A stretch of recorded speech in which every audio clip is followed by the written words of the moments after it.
everybody. Welcome to Mormonish. I'm Rebecca. And I'm Landon. And we have a person who needs no introduction. We have the amazing RFM with us this morning. How are you, RFM? I'm fine. Thank you very much. How are you doing?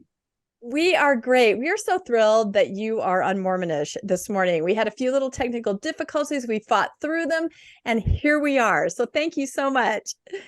Landon is so important. He gets 2 screen squares. 2 screens. Yep. He does. Yeah. Again, our viewers and listeners know that we are technically challenged. So we use all kinds of workarounds to get it to look like we want it to look, and Landon has to appear twice in order to run slides. So Landon is like Wally Cox and Charlie Weaver. Rolled into one. That's exactly right. Hopefully our viewers understand what that means. I know. They don't just laugh. It's entertaining. Well, Landon is younger than I am, so it's a Hollywood Squares joke. Oh, okay. It's a Hollywood Squares. Hollywood Yep, exactly. Okay. Exactly. You're probably too young for that too, Landon, but I used to watch that religiously every day. I know Hollywood Squares. I could have said you look like Landon is both Greg and Cindy. There we go. Now you're into my, yep, I can start pointing. It's all about the game shows. Oh my gosh. Okay. So we have a really interesting topic to cover today, and I'll give you a little bit of backstory on it. So there was a Mormonism Live episode last month, I think it was, where they talked about polygamy. And in the middle of the episode, RFM made this really interesting, like, aha moment observation that a lot of us just sort of went, wait, what? Has anyone ever talked about this before? This is so interesting. Lindsay Hansen Park jumped on it right away and said, this is fascinating. Landon and I were like, I don't think anybody's ever covered this before. So then RFM does his own podcast on this, which came out a couple weeks ago. So I encourage everybody, go over to RFM's site. I think it's also on Mormonism Live, and pull that up, listen to his podcast. That one is on Radio Free Mormon. That is on Radio Free Mormon. Okay, that's right. You're all over the place. So much content I can't keep track. I went and did a bunch more research along the same lines and then presented my findings. Exactly. Kind of expanding on this little nugget of an idea that first appeared on Mormonism Live, then on the podcast. This thing is like a stone rolling down a hill. But this one's got hands. This one has a hands and legs. That's it. So Landon and I listened to that podcast, and we were like, this is so good. Like, we thought we would love to see sort of a visual representation, because this is kind of a textual analysis and comparison. And we thought for people out there that are more visual learners, like a lot of us, this needs to somehow be put out there so that we can compare and contrast and look and see what RFM is talking about. So he very graciously allowed us to put some visuals together. He gave us his copious notes and materials, and we have put this presentation together that RFM now, I believe, is going to take on the road, right? A traveling show, because this is so amazing. It could be, because if it's this significant, I think word needs to get out. And that's why I came to Mormonish first. Yep, because we are known as the program that can get the word out right away to a vast and wide viewership. So thank you. I thought it was more like we're a beta podcast. See if it. Yeah, that actually is what it is. This is off Broadway. This is so off Broadway. That's right. That we can do whatever we want, and he can work out. It's like the Happy Polygamous Show. What was the name of that thing again? Where everybody's singing about how wonderful polygamy is. The Principal Wife. Yes, it's a new program. I have the showstopper in that play, I think, was Up with Polygamists. Yeah, sorry. Up with Polygamy. I think that might have been it. Actually might be. Do you get that one, Landon? I don't know. No. No, he doesn't. No, see, I'm telling you, our family's going to be me and you, and Landon will just be nodding politely, because there was a schmarmy show back in the late 60s, early 70s, which was kind of a reaction to all the hippie and anti-war movement. And it was very, I think, conservative and family friendly and wholesome. And their main song was Up with People. Up with People. Yeah, was Gene Rayburn also associated with that? I can't remember. Up with people. They're the best kind of folks, you know. The best kind of folks. If more people were for people than people everywhere, there'd be a lot less people to worry about, and a lot more people to care. Wow, I missed out. You missed out. That's why RFM and I are so upbeat. We were raised with it. I was in the touring company for a few months. Were you really? Well, I was probably about 9 years old, so no. Well, they did have kids on it. Oh, and I know you're very theatrical. So see, I'll believe virtually anything. I'm very gullible. So, okay. Anyway, so Landon, why don't you pull up the slides that we created for RFM? That's actually the reason he's on the show. We said it was kind of like a little twist your arm. We'll make your slides. You come on our show first. So, and he's like, what can it hurt? No one's watching. Right. So and by the way, the translation of what Rebecca said earlier is that she was gracious enough to take my research and make them into a slideshow. And she even put, look at this, by RFM, copyright 2023. That's so nice of you. That's right.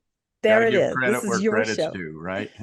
That's right. So from this point on, we are going to let RFM present his findings, and we're just going to kind of talk about it because this is something neither Landon and I and a lot of people had ever thought about before. And it's, I have to say, brilliant. Well, it comes from simply an unfamiliarity with all of the documents and all of the arguments that are made in this context. I mean, huge books have been written about it. Podcasts have been made about it. And by what I mean is this idea that Joseph Smith did not practice polygamy and that this was something that was made up by Brigham Young, that Brigham Young was practicing it with his other cohorts behind Joseph Smith's back in Nauvoo. Joseph Smith had nothing to do with it. He was trying to extirpate it. And then after he passes away violently in June of 1844, after that, Brigham Young and cohorts rewrite church history and forge a bunch of documents in order to make it look like Joseph Smith was actually practicing polygamy. So my familiarity with this subject, although not as in-depth as a lot of people, I know for years that Section 132 is obviously a big problem for this theory, because the traditional understanding, and I would say the historical understanding of Section 132, which is, of course, the revelation that teaches and even commands polygamy. It basically says anybody who gets this info is thereby obligated to enter into this practice. And since you asked, here it is, Joseph, and now we're getting the ball rolling. And historically, it was given on July 12th, 1843, and you'll find that in the italicized introduction of Section 132 in your Doctrine and Covenants. So if Section 132 was written in Joseph Smith's lifetime and not, as the polygamy deniers claim, written after Joseph Smith's lifetime by Brigham Young or someone at his direction, and then Brigham Young lies and says, oh, this is from Joseph Smith, when actually Brigham Young created it like in 1852 when he first pulls it out of his desk drawer and makes these claims. If Joseph Smith actually wrote this revelation, and I'm going to back off from that a second, it's going to be a problem for the polygamy theorists. In fact, it's a fatal problem. It's a fatal flaw in their theory. But what I think I can do is prove absolutely that Section 132 did exist before Joseph Smith died. And that, I think, is a huge problem that I have yet to hear anyone even address so far. And maybe it just needs to get a little more circulation, and then they'll come up with some kind of response to it. But I'm not sure what kind of response would actually answer this problem, which we're going to talk about today.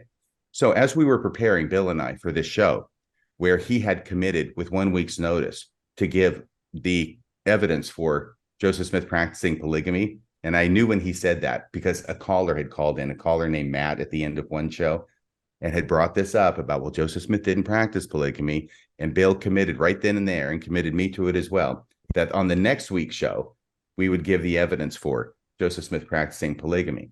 Bill probably did 60 hours of research that week, and I didn't do as much. Yeah. Oh my gosh. How can you even tackle it in 1 week?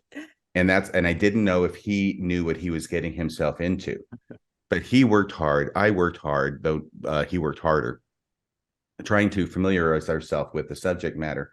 And the thing that I insisted on with Bill, or encouraged him to do, is to look only at the contemporary evidence that Joseph Smith practiced polygamy, as opposed to these affidavits that are written decades later.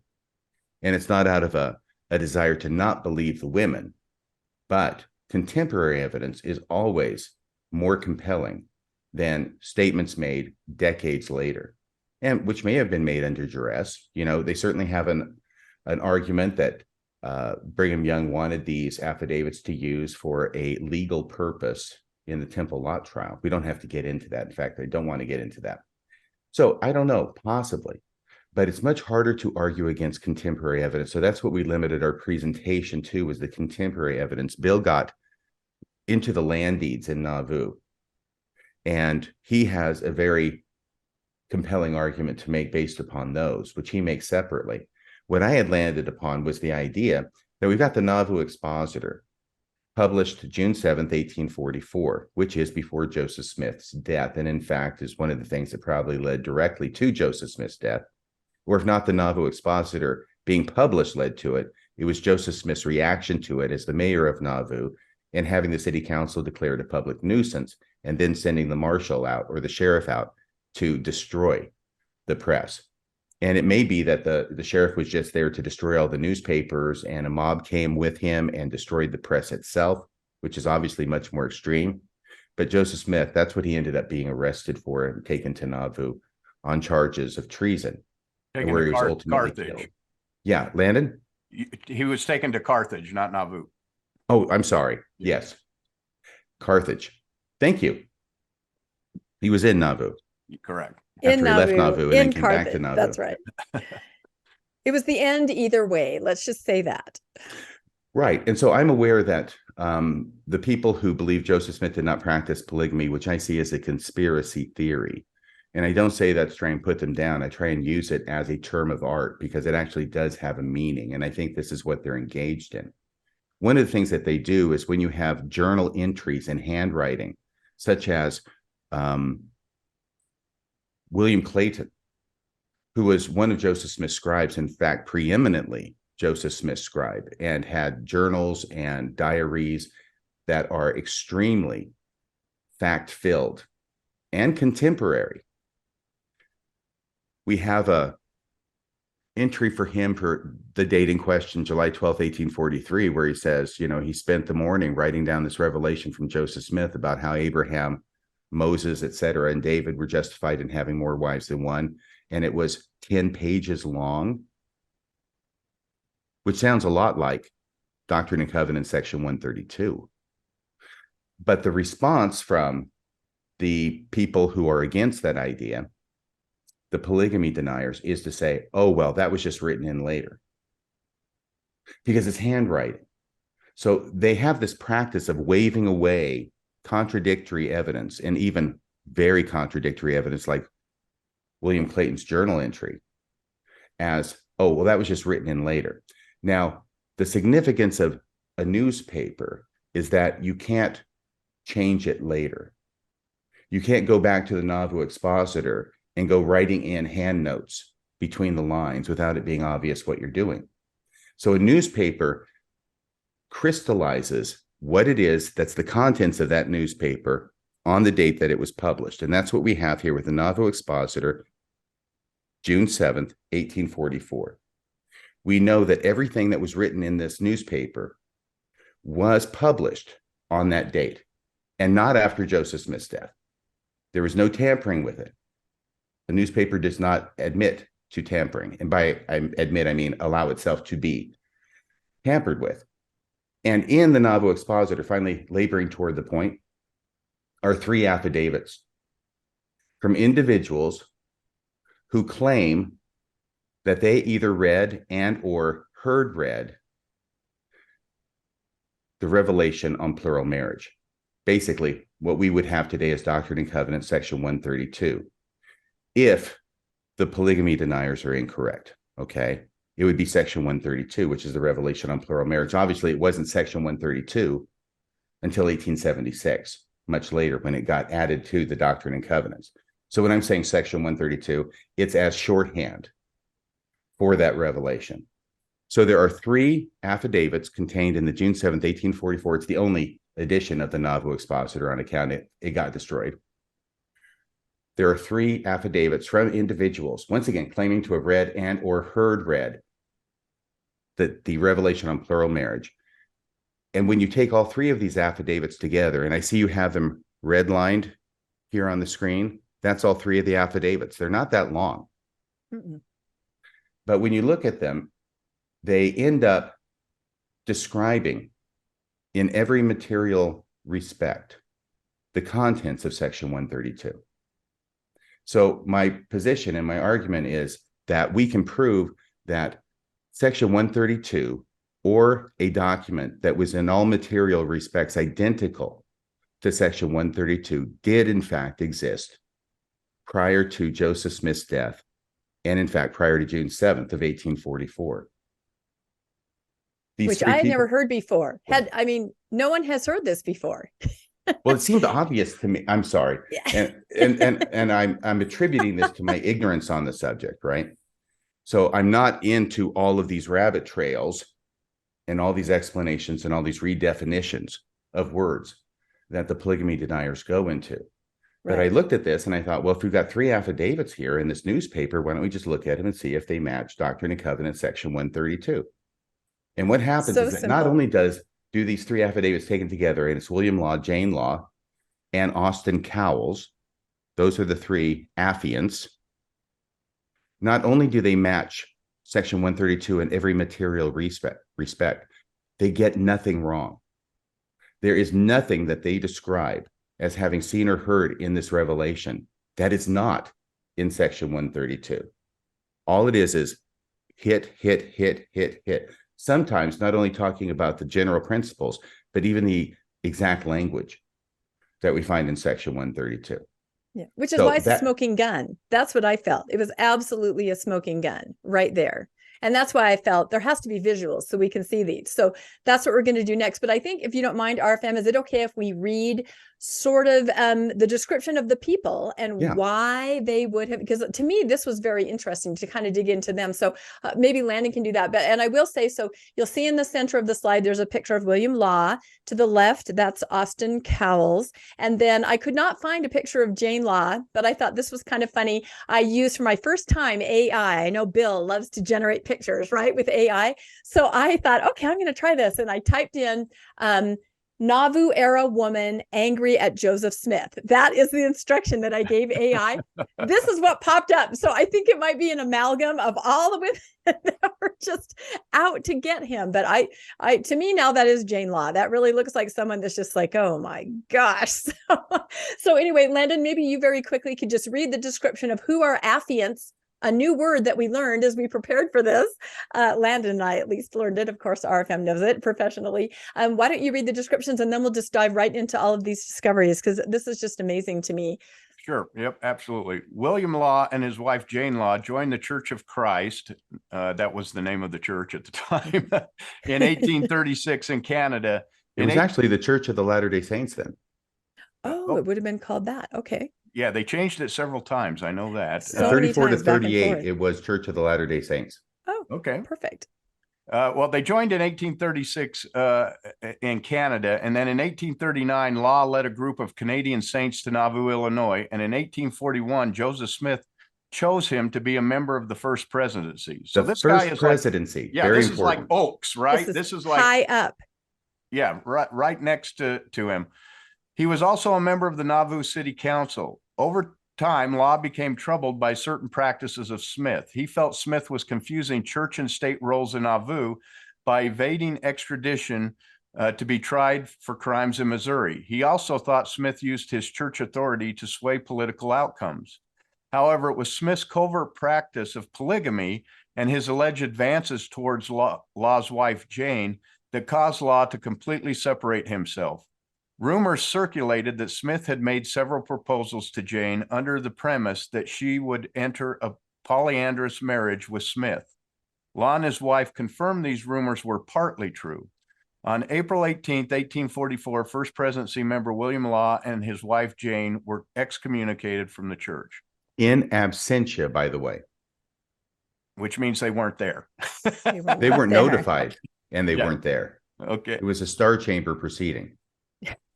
So let's look at Austin Cowles then. Austin Cowles became a fervent believer in the church and was baptized in 1832 in New York. In February 1841, he was elected supervisor of streets in Nauvoo. Cowles became a member of the Nauvoo High Council on February 6, 1841.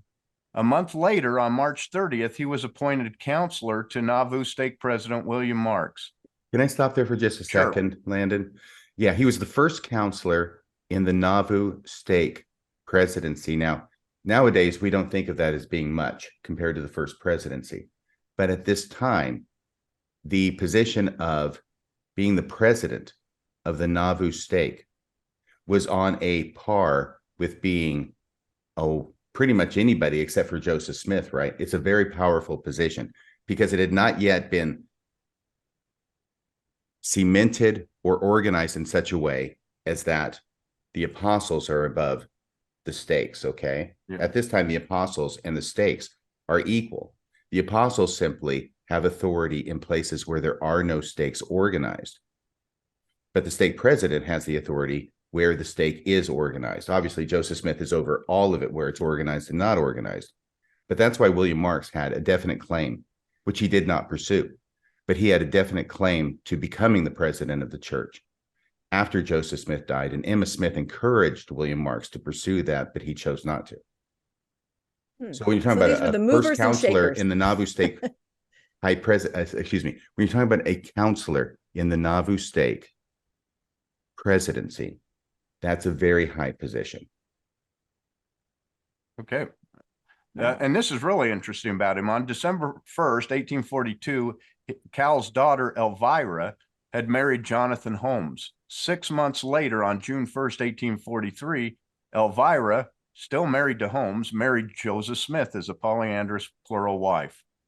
On September 12th, 1843, Cowles resigned his seat in the High Council. Afterwards, Cowles was far more outspoken and energetic in his opposition to polygamy than almost any other man in Nauvoo. Afterwards, he was looked upon as a seceder. On May 18th, Cowles was excommunicated for apostasy. Right, and the other thing that is not in that timeline is between June 1st, 1843, where his daughter Elvira marries Joseph Smith as a polyandrous plural wife, and between there and September 12th, what happens is that on August 12th, 1843, Austin Cowles is present at a meeting of the Nauvoo High Council, which is where you'd expect him to be since he's the counselor in the presidency. In that meeting, Hiram Smith came to the meeting, talked about this revelation his brother had received, went back across the street to get a copy of it, brought it over to the High Council, and read the entire thing in the presence of the High Council, including Austin Cowles. So at a minimum, and I think this is the basis of his knowledge for what it is he's going to testify in his affidavit that gets published in the Nauvoo Expositor as to the contents of this revelation on plural marriage. So William Law actually had a copy that he and Jane read. Is that correct? He had a physical copy that he was able to read. He testifies that he heard it read, and then a copy was given to him so he could take it home, where he read it and his wife read it. And apparently then, he doesn't say what he did with it, but I'm guessing he returned it. All right, there it is. Now we know a little more about the affiants, and we've learned a new word. Let's go to our next slide, and now we're going to absolutely dive in and let. Can I say one other thing about these people? Yes, please. In the Nauvoo Expositor, it makes it clear these people are not enemies of Joseph Smith. All right, they may be at this time, but they give the history, and they make it very clear that all the people who are publishing this paper, including William Law and the Higbees, etc., they believed Joseph Smith was a prophet. They continue to believe, even as the publication of this newspaper, that the Book of Mormon is the word of God and was translated by Joseph Smith from gold plates, and that it really represents a true revelation from God. It's real history about the ancient inhabitants of the Americas, etc., what everybody else today in the church believes. They also believe that the revelations that Joseph Smith received up to 1835 in the first edition of the Doctrine and Covenants, those are all from God too. It was only when Joseph Smith started teaching behind the scenes polygamy that they said, this is a bridge too far. This is not from God. The other stuff is up to this point, but this is not. And this is where we have to hold the line. And they talk about trying to talk with Joseph Smith and convince him of the error of his ways behind the scenes to try and get this taken care of without causing this huge storm of controversy, which they know they're causing by publishing this. And by the way, they're not in a different city or a different state. They're actually in the belly of the beast. They are publishing this about Joseph Smith while they live in Nauvoo, of which he is the mayor and the commander. What is it? The lieutenant general, I think, of the Nauvoo Legion. Yeah. So they know they're taking chances by doing this, but this is where they finally came to after nothing else worked. And they felt, okay, we can't dissuade him. He's going to continue to do this. This is too much. And we're going to broadcast this to everybody else in the community, because up to this point, this was known with only a limited group of people, the quorum of the anointed. But like any conspiracy, right? Any secret, the more people you have involved in it, the more word's going to leak out. So there's rumors everywhere about Joseph Smith and this practice of polygamy. And Joseph Smith is going public in public discourse and denying it and trying to put the damper on all of these rumors so people will not believe that it's happening. All I'm saying is that these people love Joseph Smith. They revered him. They have positions of leadership in the church of Joseph Smith. They have sacrificed mightily for the cause that Joseph Smith espoused. They love him. It's just this one doctrine that they have an absolute problem with. Aren't they somewhat beholden to him as well? William Law's on the city council. Cowles was a supervisor of streets, so it sounds like they're getting their positions somewhat through the influence of Joseph Smith. So they're certainly someone that Joseph Smith must have trusted that he would put them in these positions or nominate them, because I don't think you could be in any of these positions without Joseph Smith's approval. Almost certainly not, unless he didn't care about it. But I think he did care, because William Law is in the first presidency, remember? Yeah. Austin Cowles is in the Nauvoo High Council presidency, or the stake presidency, as we would say. Okay, so we've got the William Law affidavit. All of these affidavits were sworn out on the 4th of May, 1844, and then subsequently published in the June 7th, 1844 Nauvoo Expositor. Did you want to read this? Did you already read? Can we get Rebecca to read this? Oh no, I think I can actually read this one. Everybody knows that I can't. Yeah, this is a larger one. I think I can do it. Okay. Large print version. Oh my gosh, it's my running joke. It's my life. Okay. William Law affidavit. He says, I hereby certify that Hiram Smith did in his office read to me a certain written document, which he said was a revelation from God. He said that he was with Joseph when it was received. He afterwards gave me the document to read, and I took it to my house and read it and showed it to my wife and returned it the next day. We had that question. The revelation, so-called, authorized certain men to have more wives than one at a time in this world and in the world to come. It said this was the law and commanded Joseph to enter into the law, and also that he should administer to others. Several other items were in the revelation supporting the above doctrines. Okay, thank you. And yes, it does answer that question. You're right, that he returned it after they had read it, he and his wife. By the way, something I would ask, maybe in the future slide, because it's important that in the original, William Law italicizes for emphasis the word law.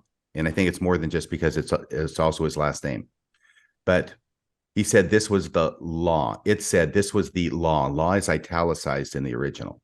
And commanded Joseph to enter into this law. Once again, italicized in the original. So he's obviously emphasizing this word law. He mentions it twice and gives it italics for emphasis. We'll talk about that here in a second. Yeah, for sure. You want to go to the next slide? I think this is just an explanation that he read it, and I think we covered this. So let's see. Comparison of William Law affidavit with Doctrine and Covenants 132. This is all that we're going to do. It's simplicity itself. To take the details in these three affidavits, compare it with section 132, and see whether there's matches. And there are, and there's lots of them. William Law purports to have read the written document containing a revelation from God, it says on the slide, and that he showed it to his wife, Jane. William Law says the revelation, so-called, that's his parenthetical insertion, because he didn't believe it was a revelation, but that's what it was portrayed as and presented as. William Law says the revelation, so-called, authorized certain men to have more wives than one at a time. That's the end of his quote. While this is certainly a broad description of section 132, it is not very particularized. All right. So the first thing to recognize is that, yes, that general description that he gives in that part of his affidavit does match a general description of section 132, but it gets much more particular and I think compelling than that.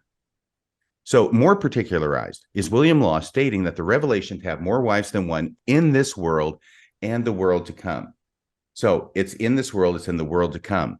This mirrors the language in a broad swath of 132, particularly verses 15 through 19, where the antithesis or the antitheses are presented of what will happen to those who do not enter into polygamy, followed by what will happen to those who do enter into polygamy. In other words, if you practice polygamy, then this is what's going to happen to you. If you don't, then this is what's going to happen to you.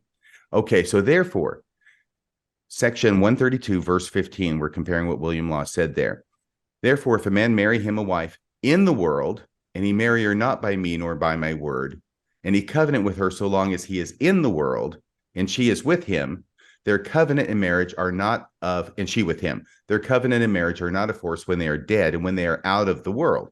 Therefore, they are not bound by any law when they are out of the world. And we'll see this phrase a number of times. The antithesis is over there in verse 19, where it says, if a man does marry a wife by my word, which is my law, etc., then it shall be a full force when they are out of the world.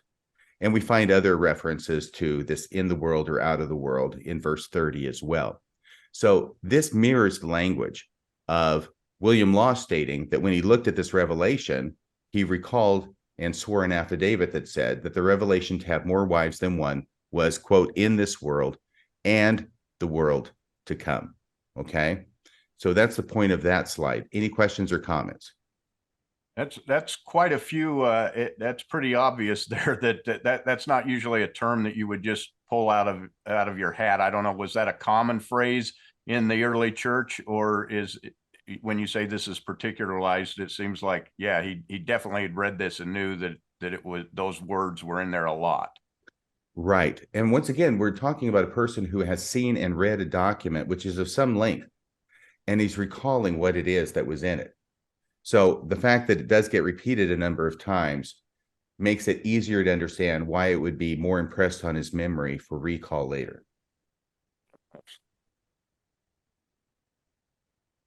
So another thing he says, the affidavit of William Law said that this was the law and commanded Joseph to enter into the law, once again in italics. So William Law repeats the word law by the word law after William should probably be capitalized. William Law repeats the word law and emphasizes it in the original. The word law appears, I've got to move these little boxes with our faces in it so I can read it. There we go. The word law appears throughout section 132 and is a major focus of emphasis, as shown by the following examples. My count, this is my personal count. My count is that the word law appears at least 30 times throughout Doctrine and Covenants 132. I know it's at least 30. I might have missed some, but I think that's enough for government work.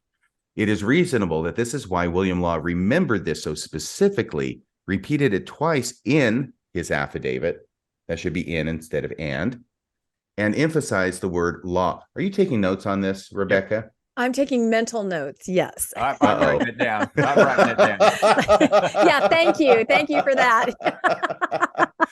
Just want to make sure, because hopefully this will be better for Sunstone, where we'll be presenting this as well. And I want to say very quickly that this is like a beta presentation, because RFM is going to be doing this at Sunstone. So, and also I believe probably on Mormon Stories. So we're kind of going through the slides and you're seeing this in real time. We are creating this presentation and making sure it's going to be absolutely amazing, because I hope all of you will attend. That'd be great. So it is reasonable that this is why William Law remembered this so specifically, repeated it twice in his affidavit, and emphasized the word law by putting it in italics, because it's all over the freaking place from beginning to end of D&C 132. This idea of this is the law. And the first time it appears is verse 3, where it says, prepare thy heart. This is for God to Joseph Smith, is how it's presented. Therefore, prepare thy heart, Joseph, to receive and obey the instructions which I am about to give unto you, for all those who have this law revealed unto them must obey the same. And then you go on in verse 5, abide the law. Verse 6, the law. 7, the law. So 11 verses 11, 12, 15. Is that the bottom of that slide? Is it in right there on that line at the bottom? Yeah, that's the last. Yes. I think it does. Does it go to the next slide? I can't Verse remember. 17, verse 18, verse 19, we have the law or my law mentioned, God speaking. Do we have the next slide on that? Or is that the only slide on this one? No. Oh, my gosh, look at it all. Yeah. Verse 21, 24, laws. 25, 27, 28, 31, 32, enter ye into my law, 33, 34, another one in 34, apparently. Wait a second, God commanded, because that's a duplicate there. Oh, yeah. You see 34 at the bottom and 34 at the top? Yep. Okay. So 37, he abode in my law, all of this, 48, 54, 58, 59, 66. It's from beginning to end of Doctrine and Covenants, section 132, this emphasis that this is the law and you have to obey the law. So I can understand why William Marks would use it twice in his affidavit and put it in italics, because it's basically italicized in section 132 through its repeated, through its repetitions of over 30 times. I would consider that to be a way of emphasizing the same concept of the law, just as much as underlining or bold-facing or italicizing. So what we're and seeing, I agree. what we're seeing in William Landon. Law's affidavit is the same terms that he uses in the affidavit are repeated over and over and over again in section 132, which definitely gives credence to he has seen this and he's read it. And he's not making this up. He's actually seen, there's no way Brigham Young could have made this up 20, 30 years later. Retrofitted it. Yeah, exactly. And I keep thinking from his point of view, like if I had seen this document or someone had read it to me, even hearing it read, it would be more impactful. Law. And someone said to me just in general, what was that about? I talked about the law, that you had to follow the law of polygamy and you could do it in this world. And that is what you would say. That is in a nutshell, what would stick out to you if you had seen this, read it and heard it. Yeah, and I think he took umbrage at the idea that this was the law. I mean, we're in a strange church, or he certainly was at the time. We may be today as well, where the word of wisdom is not given as a commandment or as a law, but simply as, general health advice. But when it comes to polygamy, that's the law. You got to do it.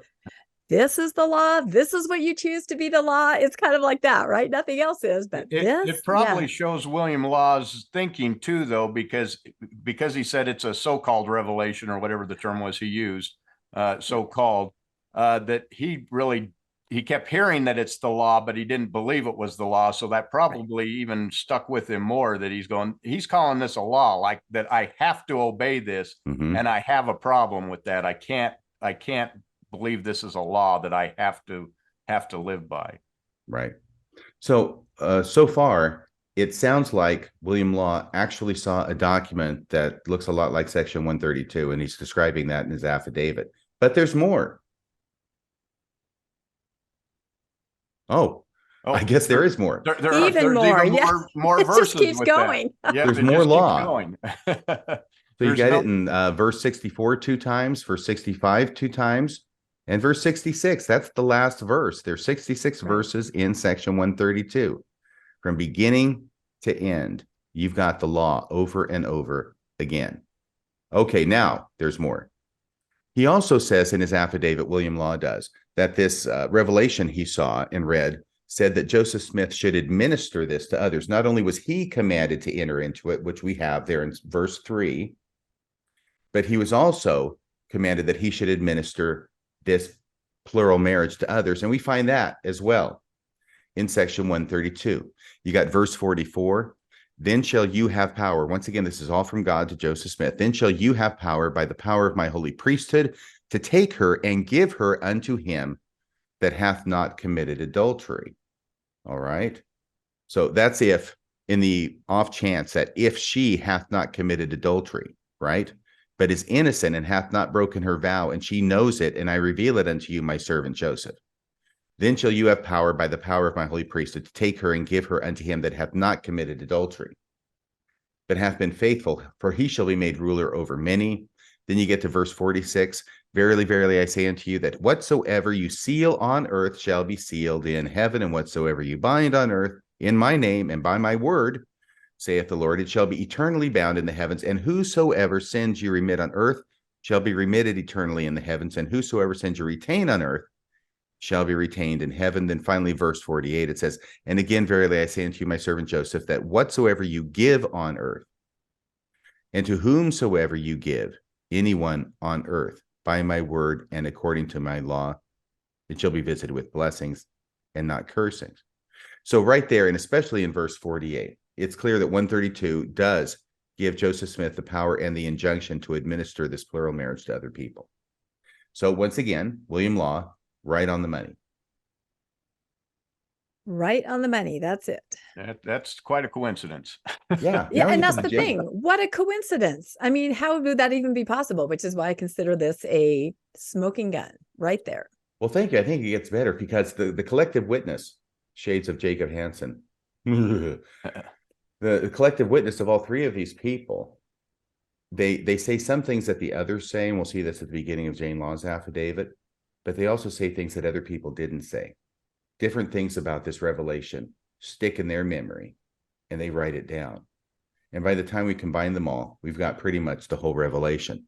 So Jane Law, Rebecca, could you read this one as well? It's some big writing. Yes, I can. It's in huge writing. Thank you. And again, like I said, this is an AI generated picture of disgruntled Jane because she is not happy. And she says, I certify that I read the revelation referred to in the above affidavit of my husband. It sustained in strong terms the doctrine of more wives than one at a time in this world and in the next. And if you'll stop there, that's the same language that her husband used. So that is overlap. And we're not going to go through the same analysis that we did for that item that we already did with William. But now she adds some new things. And I was going to say, when you see the highlighted areas in the slides, a lot of them do overlap because they do talk about the same thing. So there really is even more highlighting if you were to overlap or consider the overlap. So, okay. In this world and in the next, it authorized some to have to the number of 10 and set forth that those women who would not allow their husbands to have more wives than one should be under condemnation before God. And I have to say, this is where the idea that each one of the affiants pulled something out of it that, you know, like you said, stuck in their memory, was important to them. Of course, a woman would say, are you kidding me? It's on me. You know, if I will not allow my husband to do this, I am under condemnation. Of course, this would be meaningful to her, and she would be upset about this and bring it up. Yes. So do we have Doctrine and Covenants section 132 for comparison? Yes, we do. Here we go. So it says here, Jane agrees with William that she read the revelation and that it sustained in strongest terms the doctrine of more wives than one at a time in this world and in the next. And it authorized some to have to the number of 10. Well, this is explicitly set forth in D&C 132 verses 62 and 63, which says, and if he have 10 virgins given unto him by this law, he cannot commit adultery, for they belong to him.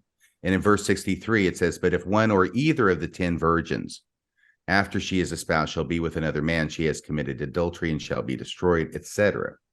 So she is absolutely right on point when she says that this revelation that she read authorized some men, some to have to the number of 10 wives. So that was a lucky guess with the number 10. Yeah. Boy, there's a lot of lucky guesses coming in here. Yes. A lot.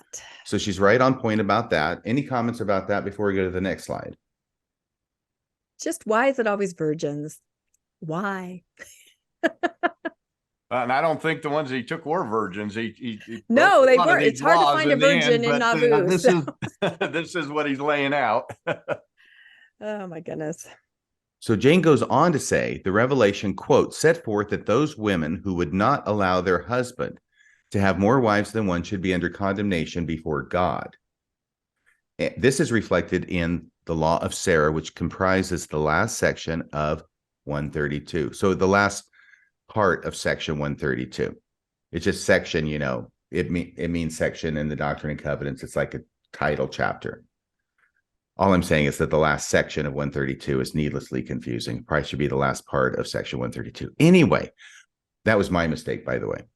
132, verse 54. And I command mine handmaid, Emma Smith, to abide and cleave unto my servant Joseph. By the way, all of these verses, 54, 64, and 65, these are all in that section, that part of Doctrine and Covenants, section 132, that the church really doesn't want the members to read.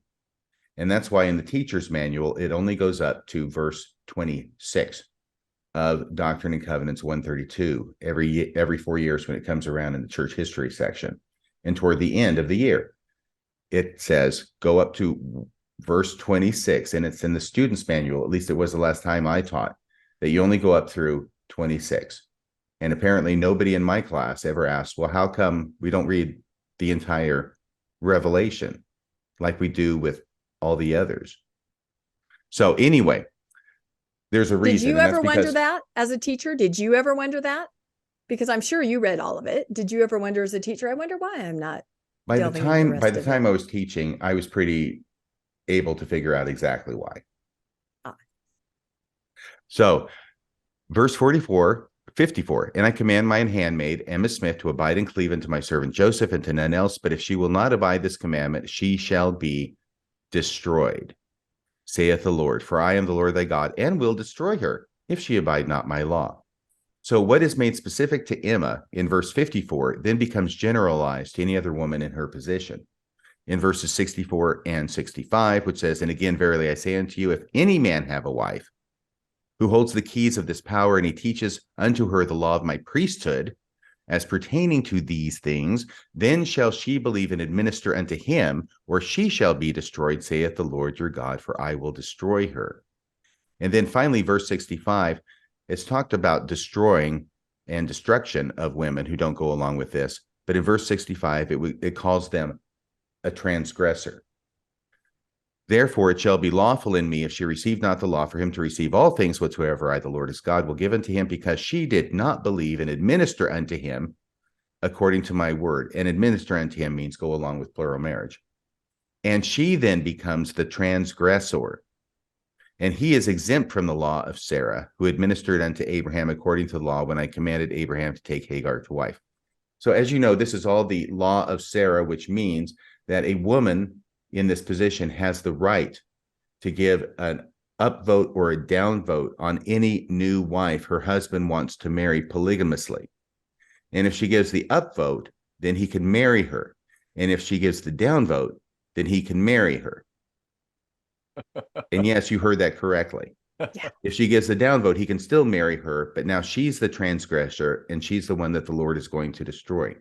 And I think this is very, very obviously what it is Jane is describing when she says, quote, that the revelation, quote, set forth that those women who would not allow their husband to have more wives than one should be under condemnation before God. Jane at least read the revelation all the way to the end, even if modern church members are not encouraged to do so. She must have missed Sunday school and had to do it herself. Mm-hmm. That's right. And she saw the problems with it, and she was incensed. I don't know what woman reading that would not be incensed. And what do you have any other thoughts about this, Rebecca? I know we've talked on the phone some. Just the idea that, like I said, she pulled that out of it because that meant something to her as a woman. I mean, the idea that, like you said, yes, he can, no, he can't, yes, he can. And then you're the one that's on the hook for it. I mean, it was a lose-lose proposition for women. And I'm sure that she and her husband both talked about this, especially if the rumors were true, that she had been propositioned by Joseph. You know, she was already feeling in a very vulnerable situation there. Here comes this revelation. I mean, I think that she felt, I think anyone would feel, although it was very bold of her to go on record, she's going to think about how bold it was for a woman to put out an affidavit in that era. Very bold. I think she felt extremely strongly about it, and she needed to warn others. And I think that was her motivation. Right. And I will go ahead and say, since we haven't seen Austin Cowles yet, and there are different details in each one, hers, Jane Law's, is the only affidavit that contains this detail. So obviously it made an impression on her as a woman that maybe it wasn't made as strongly on either of the other two men. It's interesting to watch this, because what you have here is you have a husband and a wife who are sitting down and looking at this together for the first time and going through it. And you can see that, you know, he's going, this is a law, this is a requirement that, and he's picking out all the parts that are kind of important to a man. living this law, and she's looking at it like, what does this mean to me as a woman?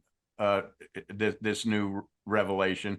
And then, you know, in the end, they both said, this is ridiculous. We can't live by this. But it's really interesting to see a couple reading through this for the first time who maybe wasn't aware of the law, or, you know, this is the first time they're becoming aware of this revelation, you know, supposed revelation, and just the reaction to it. It shows you the humanity right there of how you would react to this. And I think modernizing this is always a good idea, because in the past, it gets easy to be hypothetical and theoretical. But if you were to say that President Nelson today claimed to receive a revelation that Section 132, he doesn't actually have to receive it because it's already there. But let's just say this is coming back and I'm going to have a revelation on it. And he gives it to Dallin Oaks, his first counselor, to read. And Dallin Oaks cannot get past it. He cannot believe it. Shares it with his wife. She can't get past it. She can't believe it. They have behind the scenes meetings with President Nelson because, of course, they meet all the time. They see each other all the time. They have each other on speed dial, and they try and talk sense to him, but he will not be dissuaded from this. And finally, they feel like they have to go public. Now, that is a display of ethics and integrity on the part of William and Jane Law, which I would not expect from Dallin Oaks, but I would be very impressed if he did.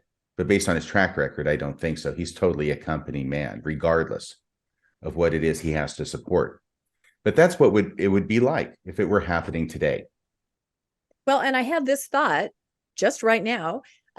He didn't have to show that to his wife. He's a man. He's in a very high position. He receives this written copy of the revelation.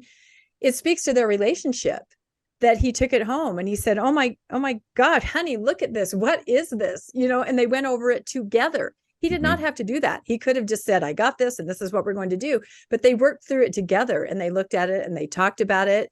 And then they came to the conclusion of what had to be done. So to me, that speaks to their relationship in the day that she was perhaps seen as more of a partner with him than other relationships that you hear about. It could be. From his perspective, I could also see this as a tactic is the wrong word, but a way of moving forward with this a woman's in such a way as to make it very clear to his wife that he's not involved. Right. That he has nothing to do with it. So it's sort of like if you were to get some kind of, I don't know, a text message from somebody who is like enamored with you for no good reason, or maybe a good reason, but it's not solicited. And you're like, honey, I got this. I just want to be upfront. I don't know what it is. Yes. I'm sorry. And I'm deleting it right now. I can see that too. Either way, they had a partnership where they were telling each other things and they were honest and upfront. So. I think that's a good point you make. But there's more. The Austin Cowles affidavit. Once again. I can't read that. I'm just saying right up front. Okay. Well, we'll ask Landon to read that one. Go ahead. Sorry, I cut you off. So here's that Austin Cowles, to all whom it may concern. And the first part of it is going to reference his basis of knowledge, which is from the August 12th, 1843 reading of the Revelation by Hyrum Smith at the Nauvoo High Council meeting. Okay, for as much as the public mind hath been much agitated by a course of procedure in the Church of Jesus Christ of Latter-day Saints, by a number of persons declaring against certain doctrines and practices therein, among who I am one, it is but meet that I should give my reasons, at least in part, as a cause that hath led me to declare myself. In the latter part of the summer, 1843, the Patriarch, Hyrum Smith, did in the High Council, of which I was a member, introduce what he said was a revelation given through the prophet, that the said Hyrum Smith did essay to read the said revelation in the said council, that according to his reading there was contained the following doctrines. First, the sealing up of persons to eternal life against all sins, save that of shedding innocent blood or of consenting thereto. Second, the doctrine of a plurality of wives, or marrying virgins, that David and Solomon had many wives, yet in this they sinned not, save in the matter of Uriah. This revelation, with other evidence that the aforementioned heresies were taught and practiced in the church, determined me to leave the office of first counselor to the president of the church at Nauvoo, inasmuch as I dared not teach or administer such laws, and further deponent saith not.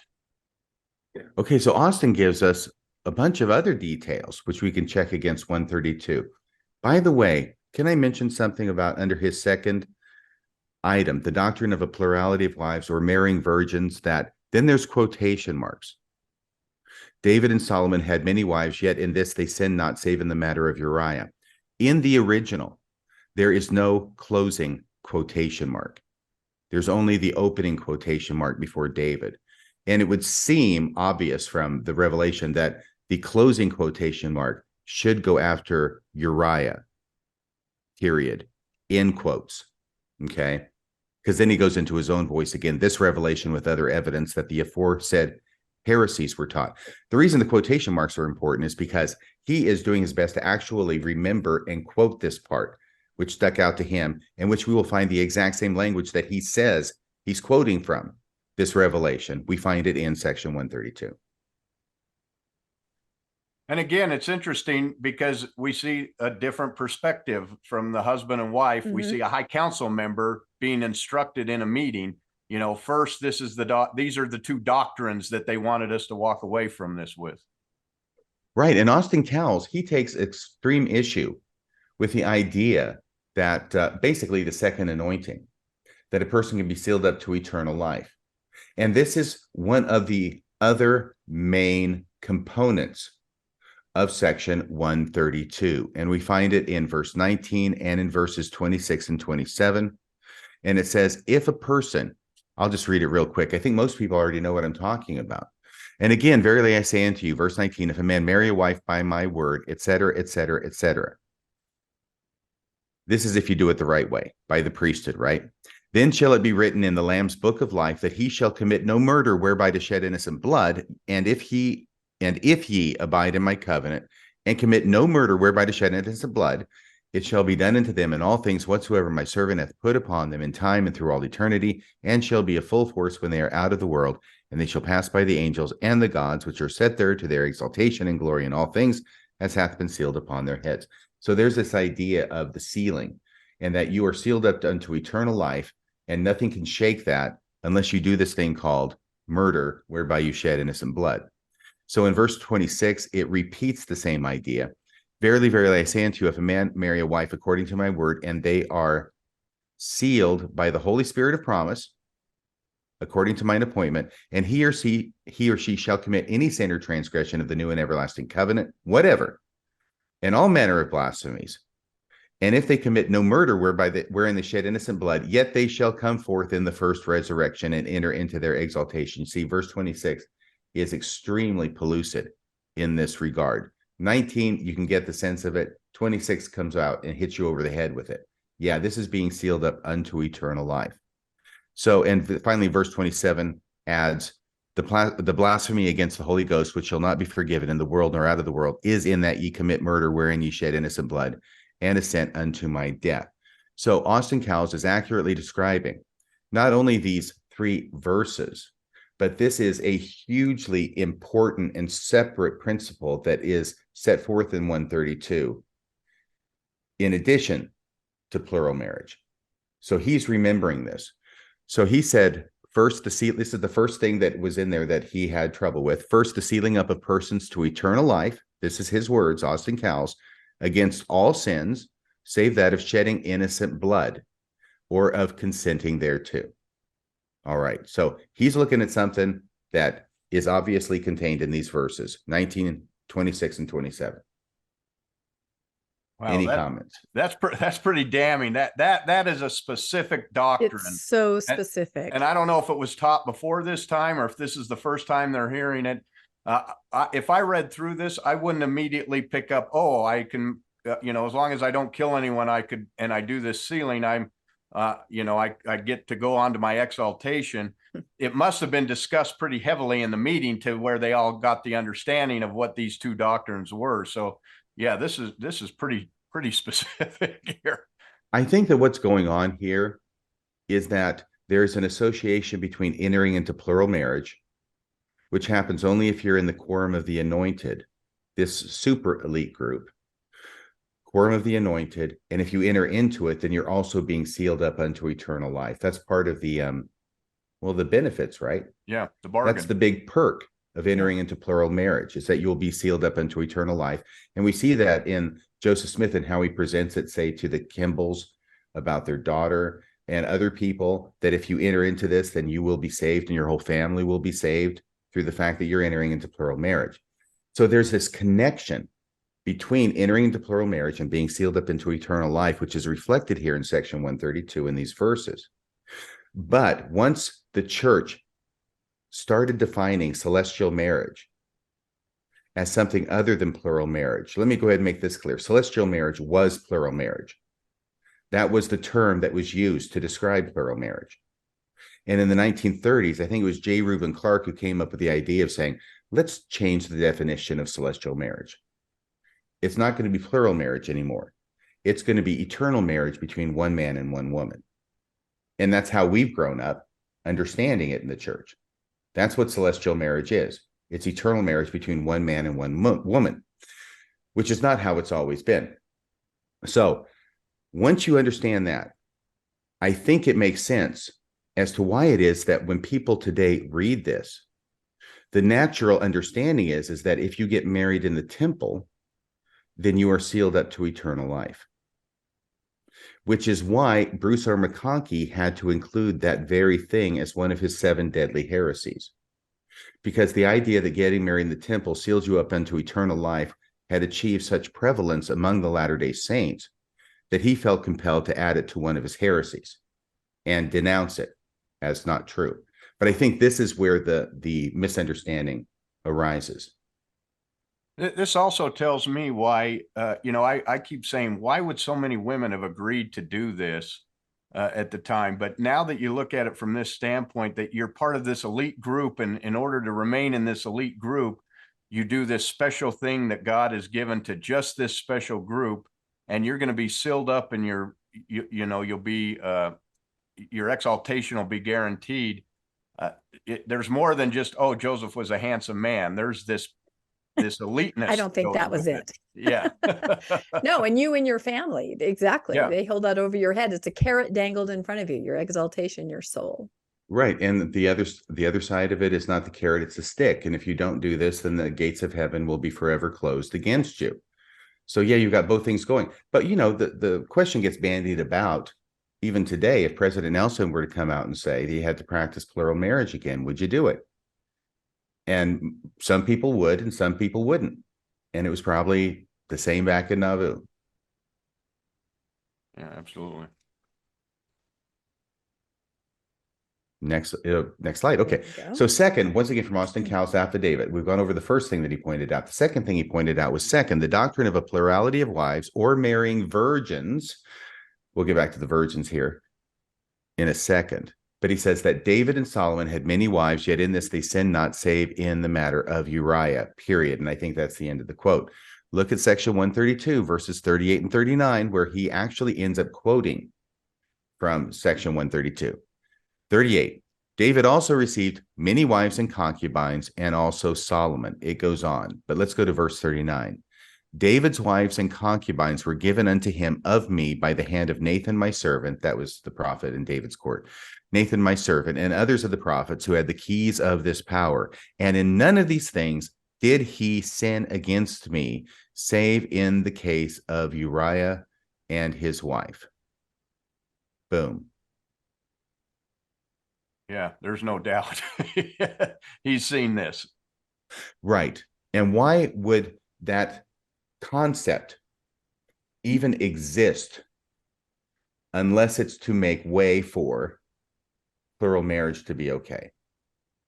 In other words, David has all these wives. He sins in none of them, except when in the case of Uriah and the Hittite, Uriah the Hittite. I'm not exactly sure why that was considered to be wrong, but that's what it says here in section 132. It's a specific detail that Austin Cowles remembers and puts in his affidavit. So yeah, we've even got that, even the specific language reflected in these affidavits. And then there's another part of this same thing that I think is in the next slide, where he talks about marrying virgins. because nobody has mentioned virgins before in their affidavits. Jane Law says marrying up to 10 wives, but she doesn't specify that they're virgins. The idea of virgins, or the word virgin, appears only in Austin Cowles' affidavit. And yet we find that also reflected in section 132. Once again, these are the last few verses in section 132, but it's specifically about virgins, right? And that's one thing that people have wondered. How is it that section 132 talks about virgins when Joseph Smith was marrying other people's wives as well? Obviously not virgins. Regardless of that question, the fact is that 132 does speak in terms of virgins, which is what Austin Cowles remembers and puts in his affidavit. So in 132, we've already read some of these. And again, it's pertaining to the law of the priesthood. If any man espouse a virgin and desire to espouse another, and the first give her consent, and if he espouse the second, and they are virgins, and have vowed to no other man, then is he justified. Verse 62, and if he have 10 virgins given unto him by this law, in verse 63, but if one or either of the 10 virgins, after she is espoused, shall be with another man, then it's bad news for her. So it specifically contemplates a man marrying virgins and nobody else, no other kind of woman in section 132. And this is also reflected in Austin Cowles' affidavits, where he talks about the doctrine of plurality of wives or marrying virgins. So with the or in that sentence, he equates the plurality of wives with marrying virgins. And that's exactly what section 132 does. Any comments? I'm speechless almost at this point. Yeah, that's to me, Cowles is really the one that's so specific that it's hard to believe that he would not have seen this. I mean, it's damning. Is there another slide now, or are we at the end? No, we'll go forward and see. We have the amalgamation. Okay. Right. And as I said, some of these are over, you know, they cross over. So some of the highlights would be highlighted by more than one affiant, but right. Well, and we have, let's see, Rebecca Williams had this great yellow. idea, or we had it together, which is to take all of these different places and all these different verses where we have seen the correlations between the three affidavits, and then highlight the three people who made the affidavits: William Law, Jane, and William Law's yellow. And I don't mean that as a negative. He is his affidavit, and the connections are highlighted in yellow, Jane Law in green, Austin Cowles in blue. And when you look at this with 6 pages that contain the entirety of the 66 verses, I'm looking down there, I think it's 66 verses of section 132, you can see that throughout the entirety of those 6 pages, there are connections to the affidavits. So what I am proposing, and what my argument is that these 3 affiants in the Nauvoo Expositor from June 7th, 1844, describe a document that in all material respects is reflected in section 132. And they describe nothing that is not in section 132, which leads me to the conclusion that what they saw and what they're describing was in all material respects what we have today in section 132. What do you think? I don't think there's any doubt. And I think, again, to reiterate, we need to make it clear that there are some people that say section 132 did not exist in Joseph's lifetime. That's the whole argument here. It was created later. And this, to me, blows that out of the water. There was a section 132. It was viewed and heard by these affiants who were able to talk about it. There's no other explanation for their very clear, very precise affidavits. Yeah, they get all the principles right. There's nothing that they miss that's of any significance in section 132, at least according to my reading. And in some cases, they get the actual wording almost verbatim correct in their affidavits. I want to point out that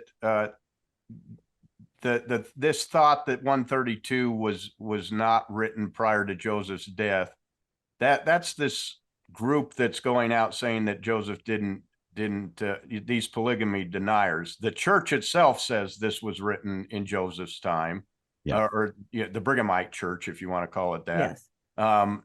I think most historians agree that this was written beforehand. I think we were at the Church History Museum a couple of weeks ago, and there was actually a handwritten copy of this written by one of the scribes that was on display at the Church History Museum. So it had clearly been written, by somebody before it was 132, and it was on display. So to say, you're not only saying that you're not only ignoring all of this evidence that you're bringing forth, but you're basically having to say that everyone else is lying, and that none of the historical the historical background for this is all bunk, and that's a pretty far stretch by any imagination. You have to ignore basically all the evidence. Well, they do have some evidence on their side, such as Joseph Smith denying he practiced polygamy. Because if he said it, I'm sure he didn't do it. It's got to be right. Oh my gosh. It's definitely an effort to clean up Joseph Smith's image, because the people who are doing this believe that polygamy is an abomination, like it says in the Book of Mormon. And they believe that Joseph Smith would not practice an abomination, or he would not be a prophet. Therefore, for him to be a prophet, he could not have practiced polygamy. And that is the lens through which all evidence is sifted. Now, the significance of this is when you've got stuff in handwriting, they will wave their hands at it and just say, oh, that was added later, that was done later, as if that answers everything. That particular argument is circumvented by this presentation, because we're talking about affidavits that are not handwritten. Otherwise, they would just be waving their hands at those. But they were published in a newspaper, and we know the date it was published, which was before Joseph Smith's death. And if we can, as I think we have effectively done, shown that these three witnesses did see a document and describe a document that is in all material respects the same as Doctrine and Covenants section 132, then we can conclude that a document that was in all material respects identical to 132 did exist before Joseph Smith's death. And it's important to note that once this came out, he ordered it destroyed. Like he didn't want it to get out. Exactly. Yep, they wanted to burn all of those issues. Every single one. I think they were planning on having 1,000 in their first printing. So I don't know if they got to all those or what, but that was dealt with quite quickly. And as you say, if Joseph Smith is an innocent party, why is he sending the sheriff out to destroy this? It all points to that conclusion. That's right.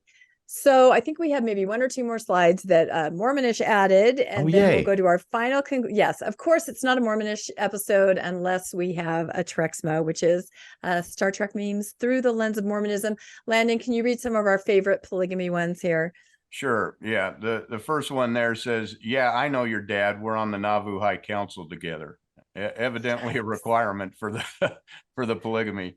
These are so bad. Oh, that's a good one. It is a good one.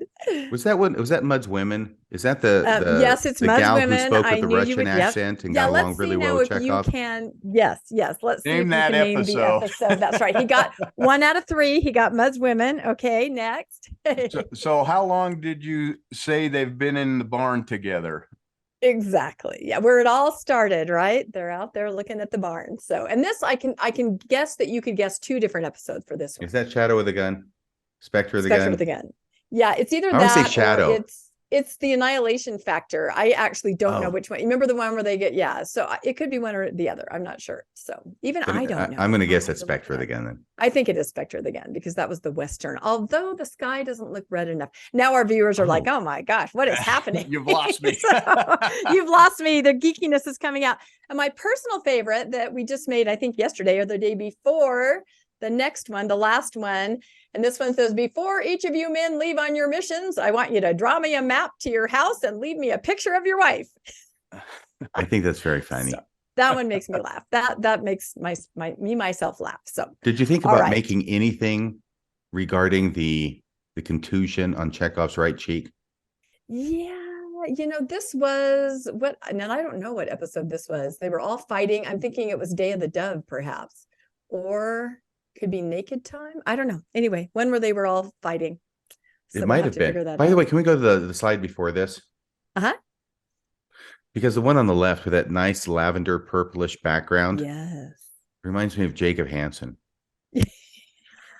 I swear, he is always podcasting from sickbay. From sick bay. That's right. Oh, maybe I'll make a meme about that. Yeah. In fact, I did make a meme about the Jim Bennett, Jacob Hansen debate. So maybe we'll have to put that in there sometime. So that'd be great. It's crazy.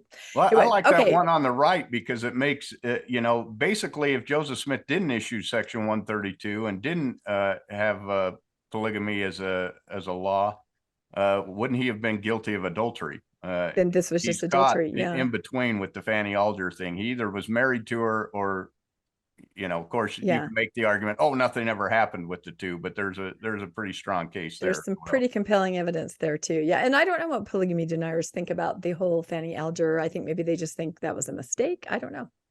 We'll have to find out more about that. Okay, let's go to our final one. I think we have the very last one. There it is. And I think we already kind of had our conclusion, unless you have any other words to say, RFM. This is going to be a presentation, like I said, given going forward. You guys saw kind of the beta run through where we, talked about some slides and making some changes, but I hope that you all got the gist of it. Any final thoughts or words, RFM? No, that's it. I appreciate the opportunity to come on the show and share this with you and your audience. And I want to give a special thanks to Rebecca for putting all these slides together and to thank her for making the corrections in the slides that I have enumerated throughout this podcast. Yes, we are going to be going over these again because we want this to be absolutely perfect for Sunstone and going forward in Mormon Stories or wherever else you're doing it. So, well, we hope you guys enjoyed this episode.